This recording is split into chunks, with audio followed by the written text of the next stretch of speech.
मुंबई के विक्रोली इलाके में मुस्लिम जमात टैगोर नगर ने all India Muslim personal law board की क़यादत में वक्फ तरमीमी एक्ट के ख़िलाफ़ एक प्रोग्राम मुनक़्क़िद किया और हुकूमत से इस कानून को वापस लेने का मुतालबा किया।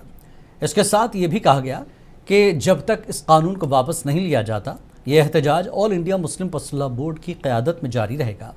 आपको बता दें कि वक्फ तरमीमी एक्ट की वजह से मुल्क भर के मुसलमान बेचैन हैं और उसे मजहबी सरगर्मियों में मदाखलत तस्वुर किया जा रहा है। इस सिलसिले में बोर्ड की जानिब से मुल्क भर में एक मुहिम चलाई जा रही है और लोगों में बेदारी लाने के लिए काम किया जा रहा है।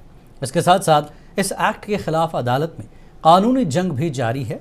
विक्रोली में मुनक़्क़िदा इस प्रोग्राम में मकामी लोगों ने बड़ी तादाद में शिरकत की और ऑल इंडिया मुस्लिम बोर्ड की हिमायत की। ख़ास बात यह है कि शिवसेना यूबीटी के MP संजय भाव पाटिल और MLA सुनील भाव रावत ने भी इस प्रोग्राम में शिरकत की और मुस्लिम कम्युनिटी को यकीन दिलाया कि उनकी पार्टी हर कदम पर उनके साथ है और किसी किस्म की नाइंसाफ़ी को बर्दाश्त नहीं किया जाएगा।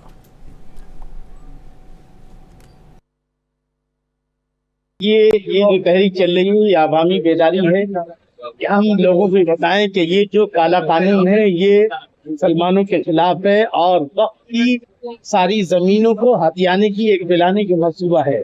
तो ये बेदारी आवाम में पैदा करने के लिए ताकि कल अगर आवाम की जरूरत पड़े तो हम रोड पर उतर सके, जेल भर आंदोलन कर सके और उस वक्त तक जब तक कि हम कामयाब नहीं हो जाते जब तक जो हम अपने मकसद में दौड़ते रहेंगे। ये आवामी बेदारी आवाम को रोड पे लाने के लिए और सरकार को पैगाम देने के लिए अल्हम्दुलिल्लाह तमाम मसाजिद के लोगों ने लब्बैक कहा और सब इसमें शिरकत किए।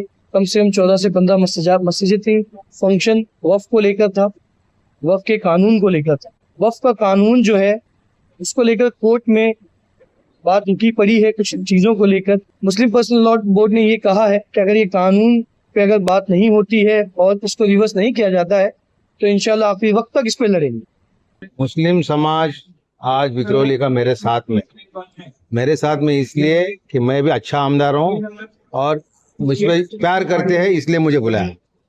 आज जो मीटिंग दी उस मीटिंग को सपोर्ट करने में आया। जिस प्रकार से वक्फ की जमीन इस सरकार हड़प कर रही है और जिस तरह से ये जमीन पे कब्जा करने की कोशिश किया है हम लोग इसके विरोध नहीं। जमीन किसकी है? वक्फ बोर्ड की जमीन है, आज की नहीं। ये हजारों सालों से जब से जमीन आई है वहां से जमीन के पास पड़ी है। लेकिन सरकार का, केंद्र सरकार का उसके ऊपर बुरी नजर है।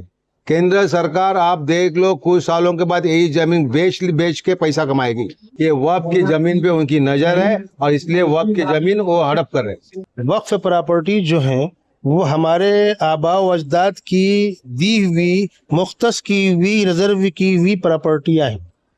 किसी और से मांग के हम नहीं लाए हैं। हमारे कब्रिस्तान हो, हमारी दरगाहें हो, हमारी मस्जिदें हैं, हमारे खानकाहें हैं, आशूर खाने हैं, जितनी चीज़ें हैं वक्फ की वो हम मुसलमानों के आबा व अजदाद की दी हुई हैं जिनको हुकूमत नाजायज़ तरीके से उनकी पुरानी हैसियत ख़त्म कर देना चाहती है।